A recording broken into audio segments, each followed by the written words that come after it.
علی بھائی اگلا سوال ہے، نماز میں درود ابراہیمی کے بعد ہم لوگ تو بچپن ہی سے بس ایک ہی دعا پڑھ رہے ہیں، ربی جعلنی مقیم الصلاۃ ومن ذریتی، جبکہ صحیح بخاری اور صحیح مسلم میں ایک دوسری دعا کا حکم ہے جس میں 4 چیزوں کے خلاف اللہ تعالیٰ کی پناہ مانگی جاتی ہے، ہماری پرانی نمازوں کا کیا بنے گا؟ پلیز کوئی حل ضرور بتا دیں، شکریہ۔ پہلی بات ہے کہ پرانی نمازوں میں تو اپنے بابوں کو روئے نہ جنہوں نے آپ کو ادھورا دین دیا ہے۔ دیکھیں یہ بڑا کریٹیکل مسئلہ ہے، بخاری و مسلم دونوں میں حدیث ہے، نبی علیہ السلام اما عائشہ کہتی ہیں سلام اللہ علیہ اور باقی کئی اصحاب سے حدیث ہے کہ نبی علیہ السلام ہمیں نماز کے تشہد میں 4 چیزوں کے اگینسٹ اللہ کی پناہ مانگنے کا حکم دیتے تھے۔ حکم کے الفاظ تو بڑے سخت ہیں، اور حتیٰ کہ صحیح مسلم میں ایک طریق کے اندر آتا ہے کہ طاؤس تابعی جو عبداللہ ابن عباس کے شاگرد تھے، بخاری مسلم کے حدیثوں کے راوی ہیں، وہ یہ کہتے تھے کہ جو شخص ان 4 چیزوں کے اگینسٹ تشہد میں اللہ کی پناہ نہیں مانگتا تو میرے نزدیک اسے نماز ہی دوبارہ پڑھنی چاہیے۔ اتنی سختی تو بھول چک معاف ہے، پہلے جو کچھ ہو چکا وہ معاف ہے۔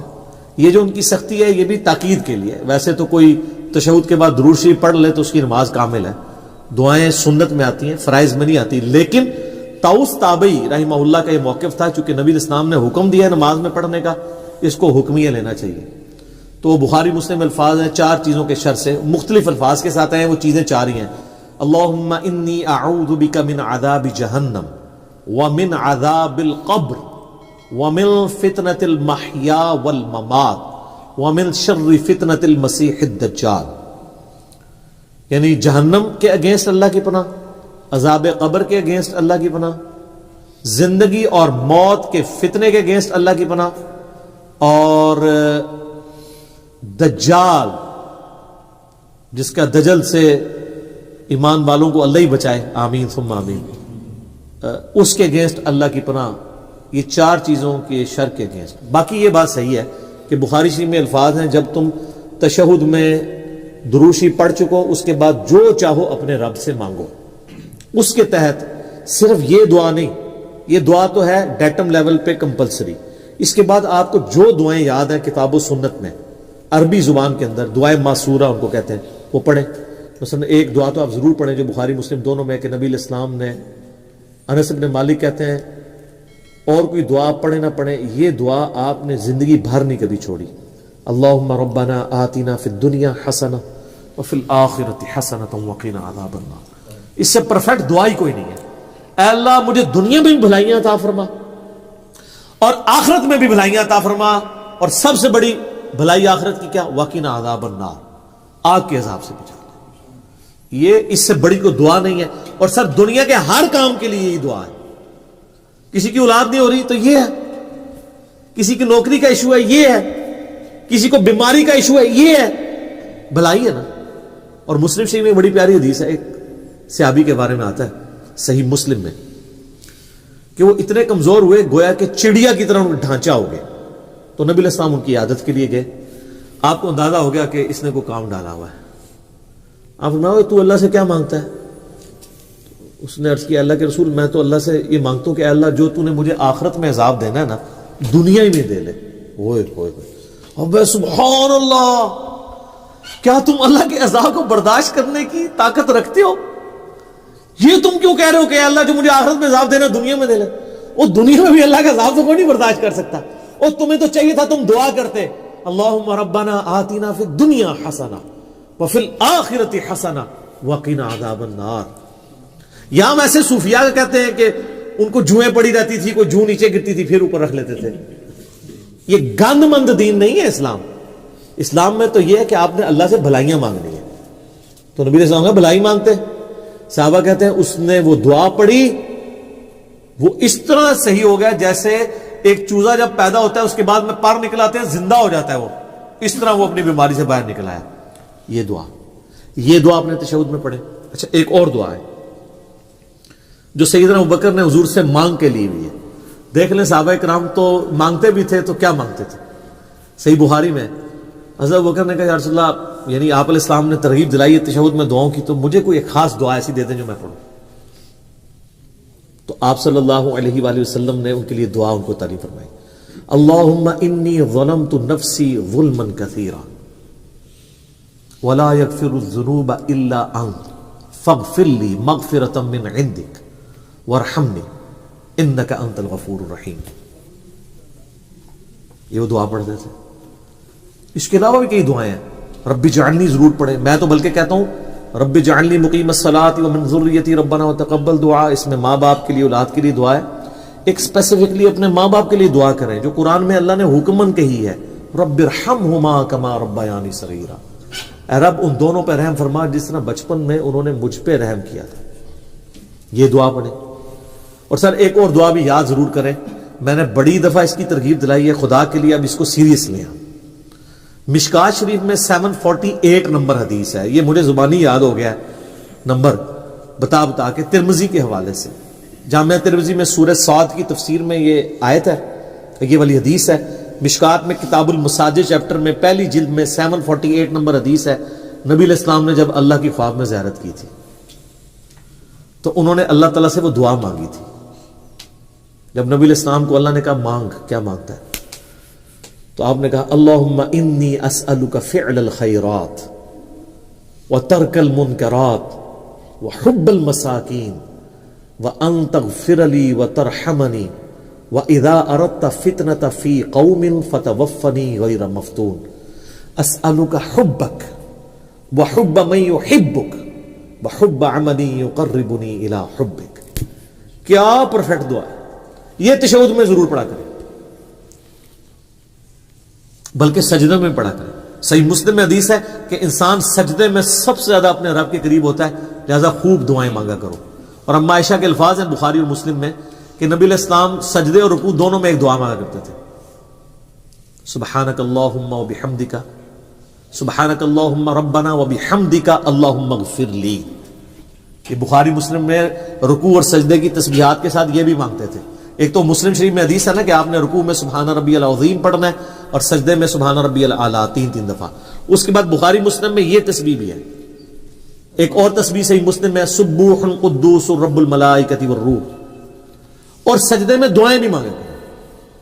اور ایک دعا تو میں نے آپ کو کئی بار بتائی ہے, ہماری کامیابی کا جو راز ہے, اصحاب کہف کی دعا, ربنا آتنا من لدنک رحمتا وہیئ لنا من امرنا رشدا. اے رب ہمیں اپنے پاس سے رحمت عطا فرما اور ہمارے اس کام میں کامیابی کی کو راہ نکال دے. اصحاب کہف کے لیے پھر کیا راہ نکلی ہے سر.